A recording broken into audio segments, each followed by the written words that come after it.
Isang linggo na ang nakalilipas mula nang arestuhin ang aktor na si Ricardo Cepeda sa Caloocan City noong nakaraang Sabado, ika-7 ng Oktubre taong 2023. Nadawit ang kanyang pangalan sa kasong 23 counts ng syndicated estafa, sa bisa ng warrant of arrest na inilabas ni Judge Gemma Bucaya Madrid ng Regional Trial Court Branch 12 ng Sanchez Mira, Cagayan.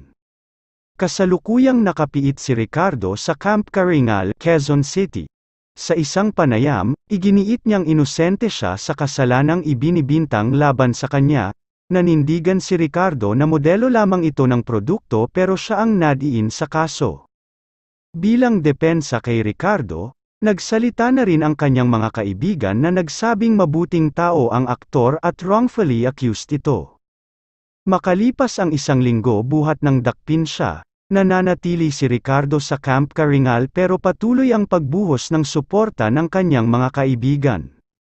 Sina Senator Robin Padilla, Nadia Montenegro, Jay Manalo, at Lorenzo Mara ang ilan sa mga kasamahan ni Ricardo sa showbiz industry na bumisita sa kanya. Ang ex-wife ni Ricardo na si Snooki Serna ay pinili namang manahimik tungkol sa kasong kinasasangkutan ng dating karelasyon at ama ng kanyang 2 anak.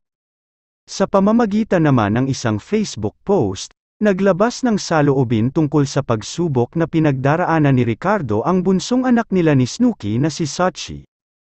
Pahayag niya, "Just posting now because there is a lot of misinformation going around, have not spoken as there are many legal elements to consider, but the amount of problematic assumptions requires some clarity," umpisang pahayag ni Sachi. "But the bottom line is my dad, Richard Cepeda Go, has been wrongfully accused and yet is being detained. The case is against a company that merely hired him as a brand ambassador. This role, as anyone in advertising would be aware of, is merely a title that is given to celebrity endorsers and influencers. This role has no connection to the inner workings of any business, most especially when it comes to handling the finances and partnerships of said company. While I can't speak on too many details on this case, it's cut and dry that my father has nothing to do with the accusations. The only reason he is being tied to it is because of a surface-level brand deal. This suit is like assuming every influencer you see is personally responsible for the brands that they are promoting. I'm hoping this provides at least some much-needed clarity. It's important that our justice system upholds the truth, and the truth is that my father is innocent."